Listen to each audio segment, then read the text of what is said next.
Adam, we're lucky to live in an age where top quality television, movies, and all kinds of excellent entertainment options are at our fingertips 24 hours a day. But what is it that you tend to spend your evenings watching mostly lately? I watch a very wide variety of shows. I watch weird 70s and 80s shows like The Love Boat and TJ Hooker, just to kind of examine where we were at that time with music and hairstyles and um, choice of language and sort of societal mores and things like that. And then I'll watch Tucker Carlson. I'll watch anything UFC. I'll watch football. I'll watch some CNN in the morning just to figure out what they're saying about COVID this day.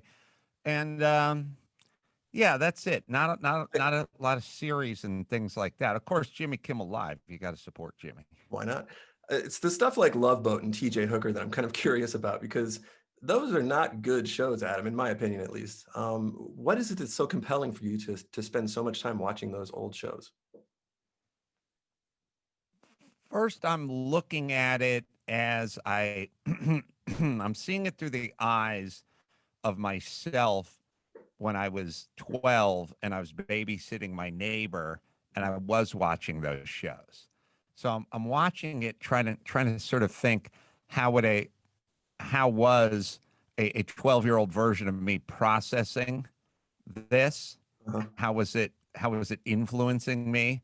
How was it giving me thoughts about, on like the Love Boats, like thoughts about sexuality, thoughts about women, thoughts about relationships, TJ Hooker, kind of the same thing, just sort of where we were at, when we were there.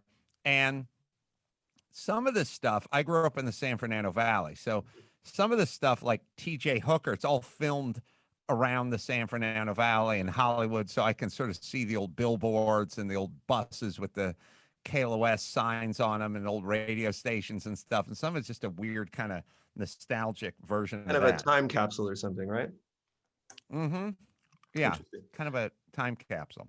All right. But with an eye, sort of an eye toward like evolution, like where were we, what are we now, and then what are we going to be looking at now that we're going to be thinking about, like you were thinking about watching TJ Hooker. Now you make fun of it, the hairstyles, so many different facets of it, or the Love Boat. What is that now that we can try to see if we can examine in real time without having to go 20 or 30 years and look back